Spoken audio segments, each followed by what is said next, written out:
నమస్కారం సిటీ వార్తలకు స్వాగతం. రాష్ట్ర ఎన్నికల చరిత్రలో సంచలన రికార్డు నమోదైంది. పోటెత్తిన ఓటర్లతో బ్యాలెట్లే కాదు రికార్డులు సైతం బద్దలయ్యాయి. రాష్ట్ర ఎన్నికల చరిత్రలో కనీవిని ఎరుగని రీతిలో ఓట్లు పూలయ్యాయి. మంగళవారం అర్ధరాత్రి సమయానికి ఓటర్ టర్నౌట్ యాప్లో సీఈఓ కార్యాలయం వెల్లడించిన వివరాల మేరకు గతంలో ఎన్నడూ లేని రీతిలో 81.17% పోలింగ్ నమోదైంది. దీనిలో సాధారణ ఓటింగ్ 80.07% కాగా పోస్టల్ బ్యాలెట్ 1.1% ఉంది. 2019లో నమోదైన పోలింగ్ 79.88%తో పోలిస్తే తాజా ఎన్నికల్లో పోలింగ్ శాతం తారాజువలా దూసుకుపోయింది. దీంతో గతంలో ఎన్నడూ లేని విధంగా పోలింగ్ శాతం చరిత్ర సృష్టించినట్టయింది. ముఖ్యమంత్రి వైఎస్ జగన్మోహన్ రెడ్డి విదేశాలకు వెళ్లేందుకు సిబిఐ కోర్టు అనుమతిచ్చింది. ఈ నెల 17 నుంచి జూన్ 1 వరకు కుటుంబ సభ్యులతో కలిసి ముఖ్యమంత్రి వైఎస్ జగన్ యూకే వెళ్లనున్నారు. ఫోన్ నెంబర్, మెయిల్ ఐడీ వివరాలను కోర్టుకు సిబిఐకి ఇవ్వాలని ఆదేశించింది. 2024 సార్వత్రిక ఎన్నికలు చెదురుమదురు ఘటనలు మినహా ప్రశాంతంగా ముగిశాయి. గుంటూరు పార్లమెంటుతో పాటు 7 అసెంబ్లీ నియోజకవర్గాలకు సంబంధించిన ఈవీఎంలను నాగార్జున యూనివర్సిటీలో ఏర్పాటు చేసిన స్ట్రాంగ్ రూమ్లకు తరలించారు. 3 అంచెల్లో స్ట్రాంగ్ రూమ్ల భద్రతను ఏర్పాటు చేశారు. జూన్ 4న ఓట్ల లెక్కింపు జరగనుంది. వైసీపీ నేతలు ఓడిపోతున్నారనే కక్షతో పల్నాడు జిల్లా పాల్పడ్డారని సత్తెనపల్లి నియోజకవర్గ టీడీపీ ఎమ్మెల్యే అభ్యర్థి కన్నా లక్ష్మీనారాయణ మండిపడ్డారు. మంత్రి అంబటి అనుచరుల దాడిలో గాయపడి చికిత్స పొందుతున్న టీడీపీ శ్రేణులను ఆయన పరామర్శించారు. పోలింగ్ లో జరిగిన హింసను తీవ్రంగా ఖండిస్తున్నట్లు కన్నా తెలిపారు. వైసీపీ అరాచకాలను అడ్డుకోవడంలో పోలీసులు విఫలమయ్యారని చెప్పారు.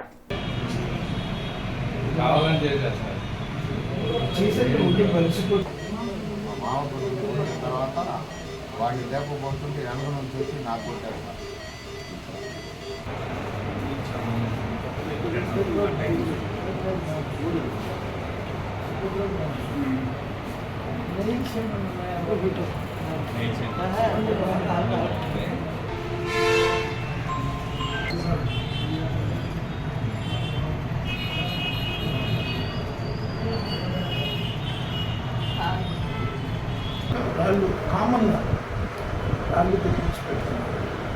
సెంట్రల్ సెక్యూరిటీ ఏం చేస్తారు తెలిస్తే బాగుండేది. ఎక్స్పెక్ట్ చేస్తాను 10 మందికి 5 నిమిషాలు వాళ్ళు బాగా పెంచుకోవచ్చు. మాచర్లలో పిన్నెల్లి సోదరుల అరాచకాలను అడ్డుకోవడంలో పల్నాడు ఎస్పీ పూర్తిగా విఫలమయ్యారని తెదేపా పాలిట్ బ్యూరో సభ్యులు నక్క ఆనంద్ బాబు విమర్శించారు. నియోజకవర్గంలో ఎమ్మెల్యే పిన్నెల్లి రామకృష్ణారెడ్డి ఆగడాలకు అడ్డుకట్టు వేసి దాడులు, ఘర్షణలు జరగకుండా కట్టుదిట్టంగా చర్యలు చేపట్టాలని కోరినా స్పందించలేదని మండిపడ్డారు. పిన్నెల్లి సోదరులకు ఓటమి భయం పట్టుకుంది. పక్క రాష్ట్రం నుంచి గూండాలను పిలిపించారు. కారంపూడిలో 3 గంటల పాటు వైకాపా మూకల విధ్వంసం సృష్టించాయి. తెనాలిలో ఎమ్మెల్యే శివకుమార్తో పాటు ఆయన అనుచరులు చేసిన దాడిలో సుధాకర్ గాయపడ్డారు. గుంటూరు ప్రభుత్వాసుపత్రిలో చికిత్స పొందుతున్న ఆయన్ను సిటిజన్ ఫర్ డెమోక్రసీ కార్యదర్శి నిమ్మగడ్డ రమేష్ కుమార్తో పాటు మల్లికార్జునరావు పరామర్శించారు. ప్రజాప్రతినిధులు విచక్షణ కోల్పోయి పౌరులపై దాడులు చేయడం హేయమైన చర్య అని సిటిజన్ ఫర్ డెమోక్రసీ కార్యదర్శి నిమ్మగడ్డ రమేష్ కుమార్ అన్నారు. తెనాలిలోని పోలింగ్ బూత్లో స్థానిక ఎమ్మెల్యే శివకుమార్తో పాటు ఆయన అనుచరుల దాడిలో గాయపడిన సుధాకర్ను జీజీహెచ్లో పరామర్శించారు. తప్పు చేసిన ప్రజాప్రతినిధిపై సుధాకర్ స్పందించిన తీరు కరెక్ట్ అన్నారు. గతంలో జరిగిన ఎన్నికల గొడవల కంటే ఈ సార్వత్రిక ఎన్నికల్లో జరిగిన దాడులు కాస్త తక్కువని రమేష్ కుమార్ వ్యాఖ్యానించారు. ఎన్నికల సందర్భంగా జరిగిన సంఘటన ఏదైతే ఉందో రాష్ట్ర వ్యాప్తంగా తీవ్రమైన అలజడిని, దుఃఖాంతిని ఒట్టుముక్కల సుధాకర్ వారు కూడా ఎన్నికల్లో ఓటు వేయాలి అనే ఒక నిబద్ధతతో దృఢ సంకల్పంతో ఎక్కడో ఉన్నారు. స్వగ్రామమైన వేలాదికి మంది వచ్చారు ఆంధ్రప్రదేశ్. వచ్చిన వారిలో వారు కూడా ఒకరు. జనాల్లో తన ఓటు ప్రతి వినియోగించుకునే సందర్భంగా ఆదర్శవంతంగా వ్యవహరించారు. క్యూ లైన్లో ఉండే గుడ్డులకి వాడకి అందుబాటులో ఉన్నారు, వాళ్ళకి సహాయం చేశారు, వాళ్ళకి తోడ్పాటుగా ఉన్నాడు. అట్లాంటి వ్యక్తి మీద దృష్టిగా స్థానికంగా ఉండే శాసనసభ్యులు ప్రవర్తన ఆయన మీద చేయి చేసుకోవడం చాలా దుస్సంఘటన. అందరూ సిగ్గుతో తల ఉంచుకోవాల్సింది. ఓటర్లలో ప్రజల్లో వస్తున్నటువంటి చైతన్యానికి ఒక ప్రతీక. మేము ప్రజాప్రతినిధులుగా ఉంటూ మేము ఎటువంటి చర్యలు తీసుకున్నా మాకు అడ్డం లేదు అన్నటువంటి వంతెద్దు పోకడలు పోతున్నటువంటి ప్రజాప్రతినిధులకి చెంపపెట్టు లాంటి చర్య నిన్న. ఈ సందర్భంగా సుధాకర్ గారికి పూర్తిగా అండగా ఉంటామని చెప్పి సిటిజన్ ఫర్ డెమోక్రసీ తరఫున, అలాగే ఆల్ ఇండియా ప్రోగ్రెసివ్ ఫోరం తరఫున మీ పత్రికా ముఖ్యంగా తెలియజేస్తున్నాం. వారికి ఎటువంటి సహాయ సహకారాలు కావాలన్నా వారికి కానీ వారి కుటుంబ సభ్యులకు కానీ పూర్తిగా అండగా ఉంటామని చెప్పి ఈ సందర్భంగా తెలియజేస్తాం. ప్రజాస్వామ్యాన్ని రక్షించేందుకు, అన్యాయాన్ని ఎదిరించేందుకు ఓటర్లు పోలింగ్ కేంద్రాల వద్ద క్యూలు కట్టి ఓటు హక్కును వినియోగించుకున్నారని కూటమి నేతలు వర్ల రామయ్య, శ్రీనివాసరావు, లంకా దినకర్ తెలిపారు. మంగళగిరిలోని టీడీపీ కేంద్ర కార్యాలయంలో వర్ల రామయ్య, శ్రీనివాసరావు, దినకర్ మీడియాతో మాట్లాడారు. ధర్మానికి అధర్మానికి మధ్య జరిగిన ఎన్నికల్లో ప్రజలు న్యాయం వైపు నిలిచారని చెప్పారు. ఎన్ని రకాలుగా ఓటర్లను భయాందోళనకు పాలకపక్షం గురిచేసినా ఎక్కడా తగ్గకుండా ఓటు వేయడం హర్షణీయమని అన్నారు. ప్రలోభపెట్టారు, ప్రలోభపడలేదు మీరు. భయపెట్టారు మిమ్మల్ని, భయపడలేదు మీరు. కర్రలతో కొట్టారు మిమ్మల్ని, అయినా క్యూలో నుంచి బయటకు వెళ్ళలేదు. రాళ్ళు విసిరారు మీ మీద, రక్తం కారుతుంది మీకు, అయినా కూడా క్యూలు వదిలి వెళ్లకుండా ఓటు అక్కడ వేసి ఓటనే ఆయుధంతో వాళ్లకు బుద్ధి చెప్పేంత వరకు కూడా మీరు అంత మనోనిశ్చలతోటి, మనోనిబ్బరంతో బాధలను కూడా దిగమింగి మీరు ఉన్న విధానం బహుదా ప్రశంసనీయమని చెప్పి కూడా మేము తెలియజేస్తూ మీ అందరికి కూడా కృతజ్ఞతలు చెప్పాలి. ఒక మంచికి చెడుకి జరిగిన ఎలక్షన్లో మీరందరూ కూడా మంచి వైపు నిలబడి ఎటువంటి అవాంతరాలు ఎదురైనా కూడా ఎటువంటి ప్రలోభాలకి లోను కాకుండా మీరంతా ధర్మం వైపు నిలబడి మంచి విజయాన్ని సాధించే దిశగా మీరంతా నిలబడినందుకు ప్రత్యేకంగా మీ అందరికీ కూడా ప్రత్యేక ధన్యవాదాలు చెప్తా ఉన్నాం. దేనికంటే ఒక అరాచక పాలనని ముగింపు పలకటానికి ఏదైతే Telugu Desam party, Janasena party, BJP party పొత్తు పెట్టుకొని ఒక ఎన్డీఏ గవర్నమెంటు ఫామ్ చేసే దిశగా ఈ రోజున ఆంధ్ర రాష్ట్రంలో వెళ్తూ ఉందో దానికి మీరు లక్షలాది మంది, కోట్లాది మంది మీరు ఒక మద్దతు తెలపటం నిన్న జరిగిన ఓటింగ్. ఈ యొక్క దుష్ట దుహంకార అవినీతి ప్రభుత్వాన్ని నడుపుతున్న జగన్మోహన్ రెడ్డి పాలనకి చరమగీతం పాడాలి అనేటటువంటి ఉద్దేశంతో, మొక్కవోని ఆత్మవిశ్వాసంతో ప్రజలందరూ కూడా వారి యొక్క ఓటు హక్కుని వినియోగించుకోవటం, దాదాపు 80% దాటి 83-84% మధ్యలో వరకు వచ్చేటటువంటి పరిస్థితి.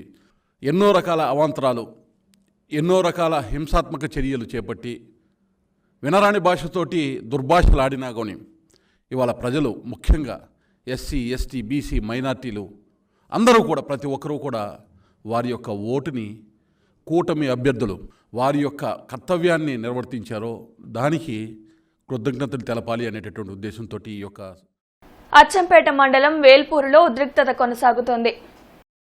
వైసీపీ, టీడీపీ శ్రేణుల మధ్య పోలింగ్ బూత్లో జరిగిన వివాదం చల్లారలేదు. రెండో రోజు ఇరు వర్గాలు గ్రామాల్లో భారీగా రోడ్లపై మోహరించాయి. అలర్ట్ అయిన పోలీసులు గొడవలు పెద్దవి కాకుండా చర్యలు చేపట్టారు.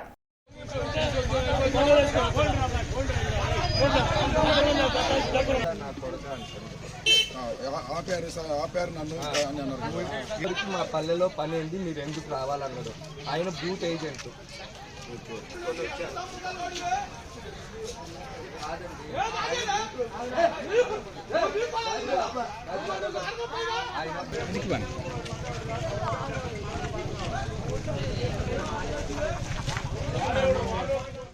పశ్చిమ నియోజకవర్గ ఎమ్మెల్యే అభ్యర్థి గల్లా మాధవి తనకు అండగా నిలిచిన ప్రజలకు హృదయపూర్వకంగా ధన్యవాదాలు తెలిపారు. ఈ సందర్భంగా ఆమె మాట్లాడుతూ, రేపు నేను గెలిచిన తర్వాత మీకు సుపరిపాలనను చంద్రబాబు నాయకత్వంలో మీ ముందరకు తేవాలనేది నా సంకల్పమని, నా ఈ సంకల్పం సఫలం అవుతుంది అని ఆశిస్తూ నన్ను ఆదరించిన ఈ నియోజకవర్గ ప్రజలకు, మార్గదర్శకులకు ధన్యవాదాలు తెలిపారు. రాష్ట్రంలో ప్రజలు మార్పు కోరుకుంటున్నారని టీడీపీ సీనియర్ నాయకులు గోరంట్ల బుచ్చయ్య చౌదరి అన్నారు. మంగళగిరిలోని టీడీపీ కేంద్ర కార్యాలయంలో బుచ్చయ్య చౌదరి మీడియాతో మాట్లాడారు.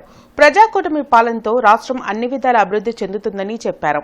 ఆంధ్రప్రదేశ్లో అరాచక ఆటవిక ప్రభుత్వ విధానాలకు వ్యతిరేకంగా కోట్లాది మంది ఓటర్లు తరలివచ్చి తమ ప్రజా తీర్పును వెలువరిస్తూ ఉన్నారు. 5 సంవత్సరాలు భరించి ఓపిక చచ్చిపోయి ఈ రాష్ట్రం బాగుపడాలంటే జగన్మోహన్ రెడ్డిని సాగనంపడమే మా ధ్యేయమన్న లక్ష్యంగా ఉదయం 5 గంటల నుంచే పోలింగ్ స్టేషన్లకు వచ్చి నిలబడి అర్ధరాత్రి దాకా కూడా క్యూలో నిలబడి ఓట్లు వేశారంటే ప్రజలు ఏ విధంగా మార్పును కోరుకుంటున్నారో ఆలోచించాల్సిన అవసరం వచ్చింది. 5 సంవత్సరాలు ప్రతి రంగాన్ని కొనారెల్ల చేశారు. తమ సామ్రాజ్యం ఇష్టారాజ్యంగా చేయొచ్చు, ఒక నియంత పోకడపోయిన ఈ ప్రభుత్వానికి గుణపాఠం చెప్పాలనే లక్ష్యంలో అన్ని ప్రాంతాల నుంచి, ఉత్తరాంధ్ర నుంచి రాయలసీమ నుంచి కోస్తాంధ్ర దాకా కూడా ఒక ఉద్యమంలాగా పోరుబాట పెట్టారు. ఇది ప్రజా ఉద్యమం. ఈ ఉద్యమంలో ఎన్డీఏ కూటమి గెలుస్తాం. బీజేపీ జిల్లా అధ్యక్షులు వనమా నరేంద్ర కుమార్ మీడియా సమావేశంలో మాట్లాడుతూ ఆంధ్రప్రదేశ్ అభివృద్ధి ప్రధాని నరేంద్ర మోడీతోనే గ్యారంటీ అని ప్రజలు విశ్వసించారు కాబట్టి జరిగిన ఎలక్షన్స్ లో ప్రజలు స్వచ్ఛందంగా వరదలాగా ఉదయం నుంచే భారీగా ఓటు వేసి ఏపీలో కూటమికి ప్రజలు పట్టం కడుతున్నారని తెలిపారు.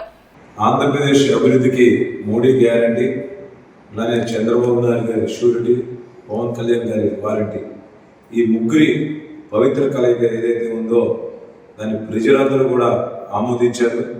దానికి నిన్న జరిగిన ఓటింగ్ సరళంగా అర్థమైంది. మహిళలందరూ కూడా వాలంటీర్గా ఉదయం 7 గంటల నుంచే బారులు తిరిగి ఓట్లు వేశారు. ఈ యొక్క ఓట్ల సునామీలో వైసీపీ ప్రభుత్వం ఫ్యాను కొట్టుకుపోవడం గ్యారంటీ. రానున్నది ఎన్డీఏ గవర్నమెంట్. ఇక్కడ ఆంధ్రప్రదేశ్లో తప్పనిసరిగా సైకిల్ వస్తుంది, కమలం వికసిస్తుంది.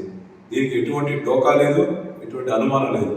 ప్రజలందరికీ కూడా రామరాజ్యం నిర్మిస్తున్నామని, రామరాజ్యం ఆంధ్రప్రదేశ్లో వస్తుందని, భవిష్యత్తు అంతా ఈ యొక్క భావితరాల ప్రజలకు ఉంటుందని కూడా మేము మరోసారి గట్టిగా చెబుతున్నాము. పల్నాడులో పోలీస్ యంత్రాంగం విఫలమైందని మంత్రి అంబటి రాంబాబు అన్నారు. సత్తెనపల్లిలో ఆయన మీడియాతో మాట్లాడారు. టీడీపీ నేతలు అరాచకాలకు పాల్పడ్డారని, పోలీసులకు ఫిర్యాదు చేసినా పట్టించుకోలేదని అంబటి రాంబాబు ఆరోపించారు.